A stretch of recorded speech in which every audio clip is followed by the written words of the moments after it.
জয় মা সবার মঙ্গল করো মা। যাদের যাদের শনির সাড়ে সাতি বা শনির ঢাইয়া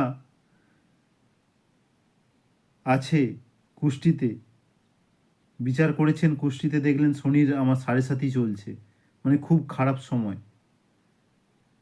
প্রত্যেকেই ভাবে অবশ্যই শনি দেবতার পুজো দিতে যান। শনি দেবতার পুজো দিতে গেলে অবশ্যই কালো তিল এবং কালো জাম বা কালো আঙুর বা কালো যে কোনো ফল দিয়ে আপনি পুজো দিন। এবং অবশ্যই শনিবার কালো ছাতা, কালো জামা, কালো জুতো এইগুলো পরুন। অবশ্যই পুজো দিতে গেলে শনি দেবতার মুখের দিকে তাকানো কখনোই উচিত নয়,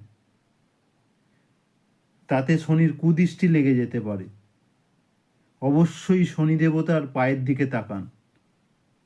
এইগুলো অনেকেই জানে না, অবশ্যই জানাটা উচিত। যারা পুজো দিতে যায় অবশ্যই পুজো দিয়ে প্রসাদ খেয়ে বাড়িতে ঢুকুন, প্রসাদ নিয়ে কখনোই নয়, প্রসাদ নিয়ে যেতে নেই, এইটাও অনেকে জানে না। অবশ্যই শনিবার অশ্বত্থ গাছে জল দিন।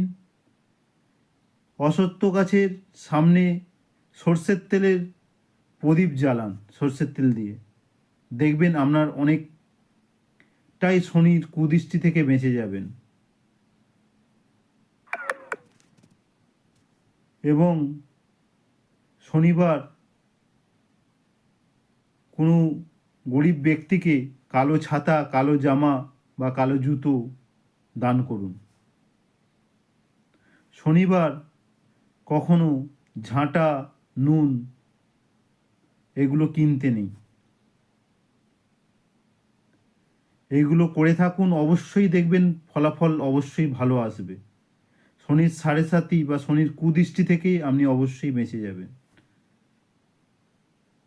আমি শ্রী তাপস শাস্ত্রী, সবাই সুস্থ থাকুন, ভালো থাকুন, এইটাই কামনা করি।